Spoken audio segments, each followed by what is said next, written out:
wabarakatuh. Perkenalkan, kami dari kelompok 8. Nama saya Gina Manatila dan rekan saya Putri Regina Prasila, Widya Rizka. teman-teman, di sini kami akan menjelaskan tentang materi standar pengelolaan. Baiklah teman-teman, di sini saya akan menjelaskan poin pertama, yaitu standar nasional pendidikan adalah kriteria minimal sistem pendidikan di seluruh wilayah hukum Negara Kesatuan Republik Indonesia. Peraturan Pemerintah Nomor 19 Tahun 2005 Bab 1 Pasal 1 Butir 1.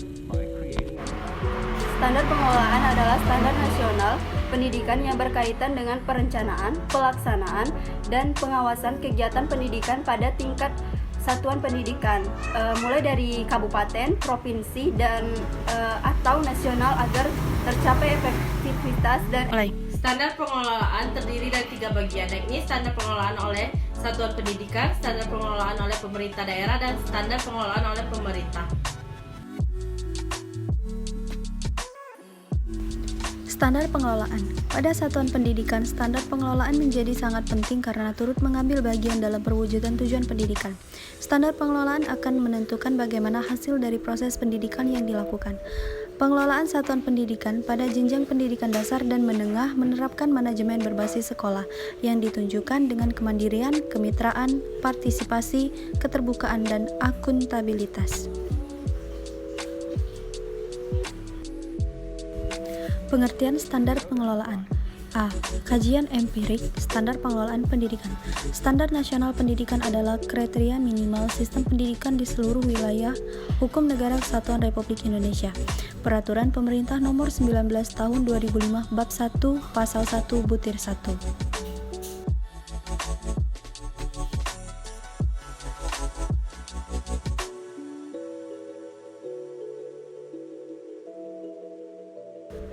Standar pengelolaan adalah standar nasional pendidikan yang berkaitan dengan perencanaan, pelaksanaan, dan pengawasan kegiatan pendidikan pada tingkat satuan pendidikan kabupaten atau kota, provinsi, atau nasional agar tercapai efisien dan efektivitas penyelenggaraan pendidikan.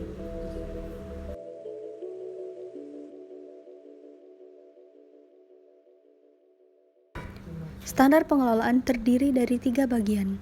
Untuk yang pertama, standar pengelolaan oleh satuan pendidikan. 2. Standar pengelolaan oleh pemerintah daerah.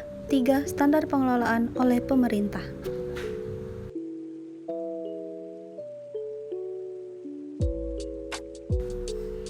Setiap satuan pendidikan harus memiliki pedoman yang mengatur tentang 1. Kurikulum tingkat satuan pendidikan dan silabus.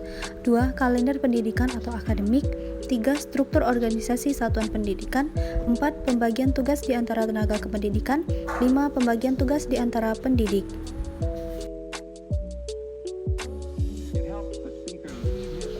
6. Peraturan akademik. 7. Tata tertib satuan pendidikan. 8. Kode etik hubungan antara sesama warga. 9. Biaya operasional satuan pendidikan.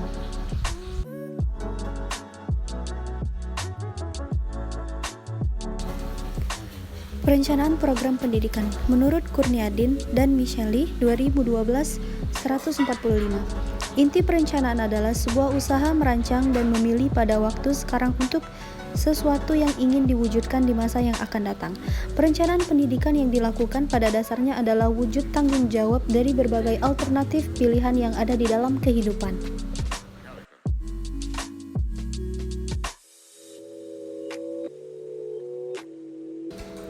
Perencanaan program pendidikan menurut Engko Suara dan Komaria tahun 2011 menjelaskan bahwa perencanaan pendidikan adalah proses menetapkan keputusan yang berkaitan dengan tujuan-tujuan yang akan dicapai, sumber-sumber yang akan diberdayakan.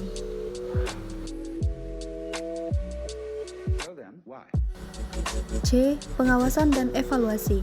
Pengawasan dan evaluasi merupakan hal yang sangat penting dalam pengelolaan pendidikan.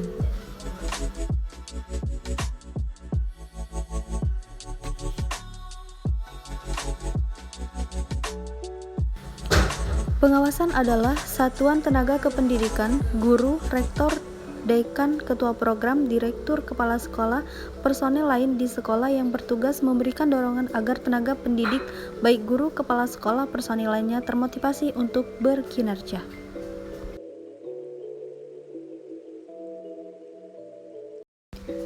D. Pengelolaan pelaksanaan. 1. Penerimaan siswa. Yang kedua, alur pendaftaran online. 3. Syarat pendaftaran. 4. Informasi. Penerimaan siswa. Yang pertama, TKA. 2. TKB. 3. Playgroup. 4. Satuan PAUD sejenis.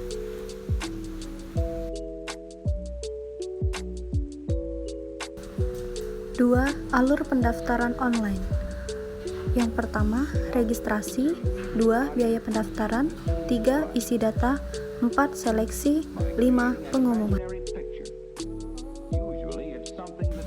3. Syarat pendaftaran. 1.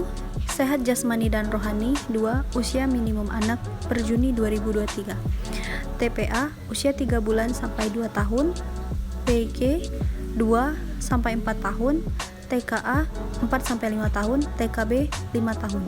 3. Membawa anak yang akan didaftarkan. 4. Membayar uang pendaftaran. 5. Membawa akte kelahiran asli dan fotokopi 1 lembar.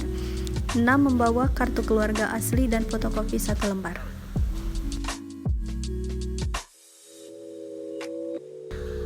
4. Informasi. Yang pertama, PAUD Matahari. Yang kedua, Ustazah Yudah. 3. Ustazah Yoki. 4. Ustazah Sauki. 5. Ustazah Lucy.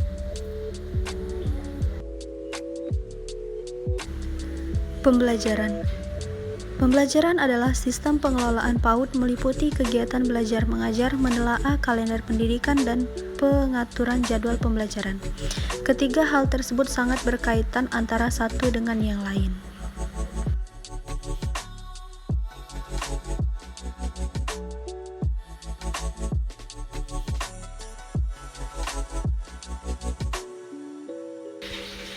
Keterlibatan orang tua. 1. Upaya-upaya untuk membina penyelarasan lembaga PAUD dan keluarga. 2. Dukungan orang tua di rumah terhadap kegiatan pembelajaran di lembaga PAUD.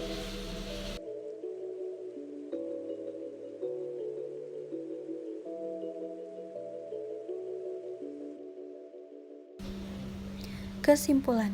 Pengelolaan pendidikan adalah kriteria mengenai perencanaan, pelaksanaan, dan pengawasan kegiatan pendidikan pada satuan tingkat pendidikan,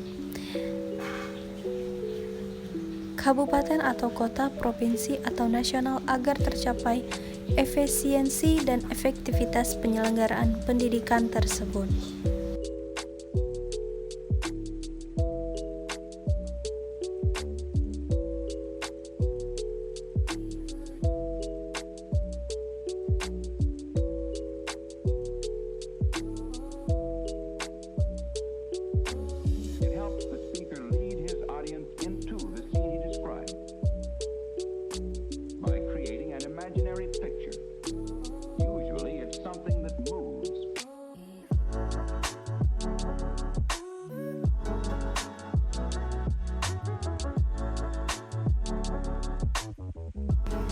Oke, baiklah teman-teman, mungkin sekian materi penyampaian dari kelompok kami.